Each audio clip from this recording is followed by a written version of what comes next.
stack of comics here representing Dark Avenger Inc. Plus. I'm Mark, the bagging and boarding bad boy. I'm Chloe, the geek chic comic mystique. Today we have a review for Uncanny Avengers issue number 3. And this starts off with Red Skull giving all these anti-mutant speeches on the streets of New York. And he has Charles Xavier's brain now, so his psychic ability is a lot more stronger now. He's a lot more influential. He gets all these New Yorkers riled up against mutants. They're forming an angry mob. They're rioting in the streets, and it's getting really ugly. And about that time, Havoc, Captain America, Wolverine all show up on the scene to try to bring order to what's going on there. And they start fighting with Red Skull's henchmen, and they're trying to, save the, innocent mutants and people from getting hurt and harmed.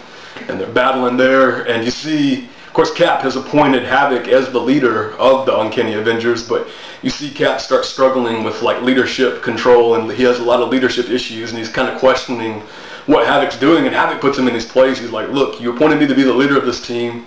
I'm going to make the calls. Cap's like, you're right. He's like, you go be Captain America. And he looks at Wolverine. He's like, you go be Wolverine. About that time, Wolverine's like, no problem there, Wolverine. He trusts him. He knows Wolverine's going to be Wolverine. No problems out of him. And of course, they're still, fighting Red Skull and his men.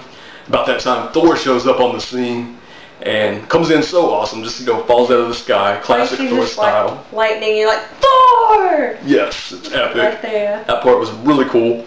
And right off the bat, he starts fighting Tortoise Man, introduces Tortoise Man to Milner right off the bat, cracks him right in the face with Milner.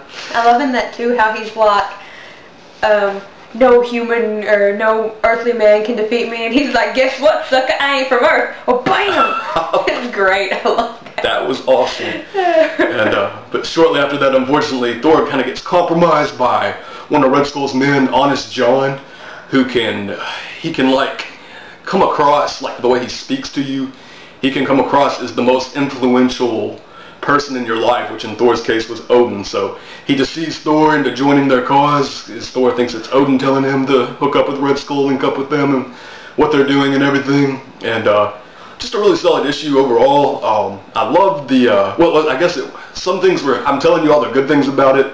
I love the characters in this. I love Rick Remender as a writer, but I'd have to say this actually is probably the weakest issue yet.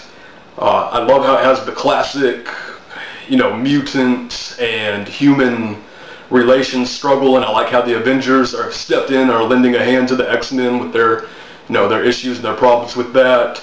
But just overall, well, I know too, they're going to introduce some new characters in this book too in issue number 5. I know Wasp is going to be one of those, and I'm not for sure who the other ones, but just overall, a lot of times this issue just came across as kind of silly and just over-the-top cliche type stuff. I was, of course, telling you all the things I liked about it to begin with, but there's just a lot of stuff that was just kind of far-reaching and just kind of silly. And probably the biggest drag about this book, though, is, man, it took forever for this issue to come out. And, there should be a payoff when something takes that long to come out, and that it seemed rushed, and that's not cool when it takes that long to come out. The art at times was sloppy, and like I said, just the writing was a little, just kind of like, okay, whatever at times. What'd you think about it? I kind of have a love-hate relationship with the book. I like the story, I like the series in general, but this book wasn't the strongest, like Mark said.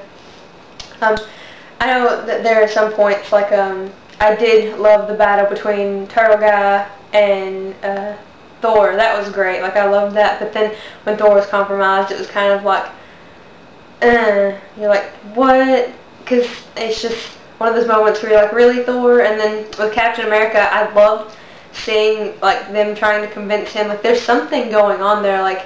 It's some power that's able to convince humans mutants are bad, and I love how Captain America's struggling with that, and he just comes through I'm Captain America, no way, my heart's too pure and awesome. And another thing that it made for a good story, but I hated it. And it doesn't make as much sense to me. There's this part with Thor and Goat Girl, I don't know what her name is, she's creepy looking, and then Wolverine, and apparently the goat thing can look into your eyes and take your powers, and I guess I don't quite understand it, but it doesn't make sense to me either. First of all, you see Wolverine's head get smashed in. And that's because Goat Girl's like, you look into her eyes and she takes your powers and she disabled Wolverine's healing ability, which I find impossible. You can't just go into a mutant's genetic cycle and just take something away. Like, you just can't do that. Like, I just don't see how it's possible if this is supposed to be believable. I don't believe it. Some random character like that. Yeah, like, and another thing is that character itself was made in a lab. Like, it wasn't like that was her given power. Like, she's made in a lab. Like, all these tests and all this stuff was done to her, and now she can just steal mutant powers. I don't buy it. I don't like it. I'm thinking, like, it made it seem like she could just take the power and that's it. He's dead. He can't regenerate or heal. But I'm thinking maybe she just disables it and allows it to, like, disable him for a little bit. I just don't see Wolverine dead yet. Like, I just don't see that, especially at the hands of Thor. Like, that one's like, ouch. That hurt. That hurt to see. Yeah. Attack each other. But I don't buy into that. I'm more curious. Like, I don't understand it. I don't get it. I'm like, this doesn't make sense to me. So I'd like to find out where that's going. Something that is kind of like, what? One of those moments. Cool. So overall, what would you rate it? Probably have to say a 4. It was a really good book. I really did enjoy it despite its downfalls. Yeah. And the lengthy time that it took to come out. Like, literally, I remember reading the last issue and Mark's like, you've read the first 2. I was like, I have? When? Like 2 years ago, pretty much. That's how I felt when he was like, you've read it? I was like, oh, I did. But yeah, I didn't like that time frame it took to get it out. Cool. And I'd have to give Uncanny Avengers issue number 3, probably just a 3 out of 5. I wasn't real big on it. It was disappointing. I guess I kind of have high expectations for this book too, because I really loved the other issues. So I'm going to still keep on getting it. I'm not ready to drop it or anything, but it was a little disappointing, especially for the long wait and not much of a payoff. So till next time, guys, till next review, stay action-packed. And make your stack be fat. Yes, sir.